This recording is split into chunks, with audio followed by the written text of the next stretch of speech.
Hello friends, welcome to Pebbles. நான் செய்ய போறது கோதுமை கார சிப்ஸ். இது வந்து ஈவினிங் ஸ்நாக்ஸ் இல்லனா குழந்தைகளுக்கு லஞ்ச் பாக்ஸ் வந்து நம்ம கொடுத்து விடலாம். கோதுமை 1 கப் எடுத்துக்கலாம். கொஞ்சமா மைதா மாவு, கொஞ்சமா ரவை.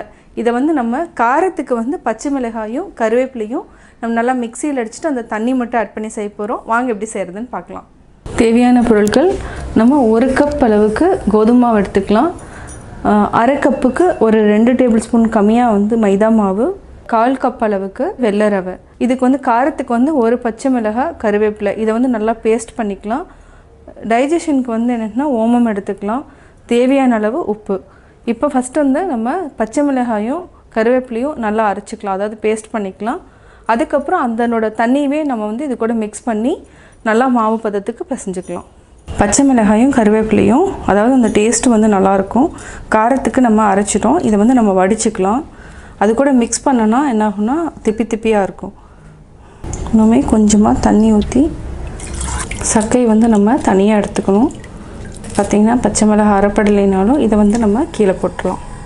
அடுத்து ஒரு பவுல் வச்சுக்கலாம். பவுலில் கோதுமை மாவு, மைதா மாவு, ரவை. இது கூட நம்ம ஓமம் எடுத்துக்கலாம். அஜ்வைன். இதை வந்து நல்லா க்ரஷ் பண்ணிக்கோங்க. இது ரொம்ப உடம்புக்கு நல்லது. அதாவது செரிமானத்துக்கு வந்து ரொம்ப நல்லது. இது கூட தேவையான அளவு உப்பு ஆட் பண்ணிக்கலாம். இது நல்லா மிக்ஸ் பண்ணிவிட்டு கொஞ்சமாக இந்த தண்ணி ஆட் பண்ணிக்கோங்க. ஒரு சிலருக்கு கலர் வேணுன்னா மஞ்சத்தூள் கூட ஆட் பண்ணிக்கலாம். நான் வந்து மஞ்சத்தூள் ஆட் பண்ணல. நல்லா மிக்ஸ் பண்ணிட்டோம். இப்போ கையில் வந்து நல்லா பிசைஞ்சிக்கலாம்.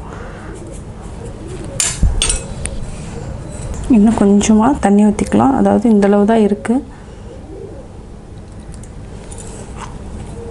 இப்போ இது எல்லாத்தையுமே நம்ம மிக்ஸ் பண்ணிக்கலாம். தண்ணி ஜாஸ்தியாக போயிடுச்சுன்னா இன்னும் கொஞ்சம் கோதுமை மாவு ஆட் பண்ணிக்கோங்க. இப்போ நம்ம 2 டேபிள் ஸ்பூன் அளவுக்கு எண்ணெய் விட்டுக்கலாம். நல்லா மிக்ஸ் பண்ணிக்கோங்க. இது ஒரு 20 மினிட்ஸ் ஊறட்டும். அதுக்கப்புறம் நம்ம மாவு உருட்டி டீப் ஃப்ரை பண்ணிக்கலாம். 20 மினிட்ஸ் ஆயிடுச்சு. இப்போ நம்ம உருண்டை பண்ணிக்கணும். இந்த மாதிரி நல்லா உருட்டிக்கிட்டோன்னா மற்றி நல்லா வரும். இது வந்து ஈவினிங் ஸ்நாக்ஸுக்கு வந்து ரொம்ப நல்லாயிருக்கும். அதாவது டீ சாப்பிட்டுட்டு இந்த ஸ்நாக்ஸ் சாப்பிட்டா ரொம்ப நல்லாயிருக்கும்.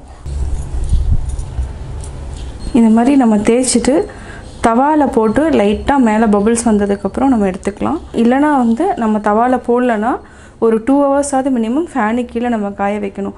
தவாவில் போட்டுட்டோன்னா 2 ஹவர்ஸ் ஃபேனில் காய வைக்க வேண்டியதில்லை. இதை அப்படியே எடுத்து தவாவில் போட்டுக்கலாம். இந்த மாதிரி நீங்கள் போட்டு எடுத்துட்டிங்கன்னா நம்ம ஈஸியாக வந்து ஃப்ரை பண்ணிக்கலாம்.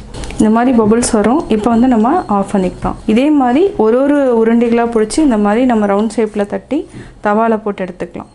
இப்போ நம்ம இதை வந்து கட் பண்ணிக்கலாம்.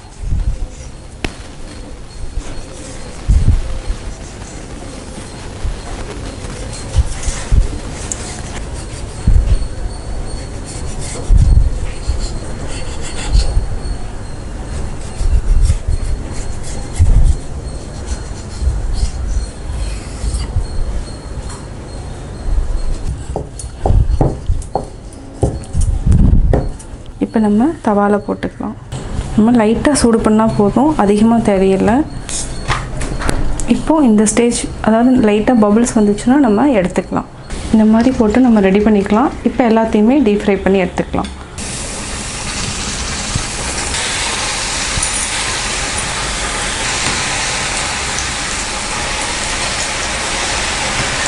இப்போ பொன்னிறமாயிடுச்சு, எடுத்துக்கலாம். இந்த அளவுக்கு வந்தாலே போதும். நல்லா எண்ணெயை வடிச்சிட்டு இப்போ வந்து டிஷ்யூ பேப்பர் வச்சு அது மேலே போட்டுக்கலாம்.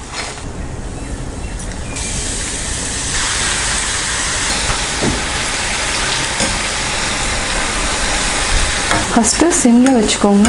இப்போ வந்து மீடியம் ஃப்ளேமுக்கு மாற்றிட்டு வச்சுக்கலாம். அதுக்கப்புறம் நம்ம மீடியம் ஃப்ளேம்லேயே அதாவது டீப் ஃப்ரை பண்ணிடலாம்.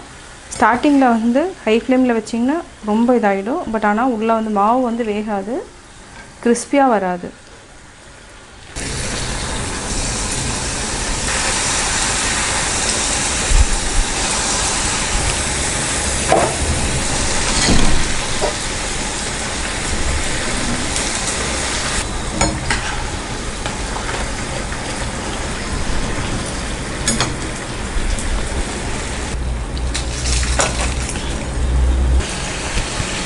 கோதுமை கார சிப்ஸ் ரெடி. நான் கோதுமை கார சிப்ஸ் எப்படி செஞ்சேங்கிறத பார்த்தீங்க. கட்டாயம் உங்களுக்கு இந்த வீடியோ பிடிச்சிருக்கும். இந்த வீடியோ பிடிச்சதுன்னா லைக் பண்ணுங்கள், ஷேர் பண்ணுங்கள், கமெண்ட் பண்ணுங்கள். மறக்காமல் எங்கள் சேனலை சப்ஸ்கிரைப் பண்ணுங்கள்.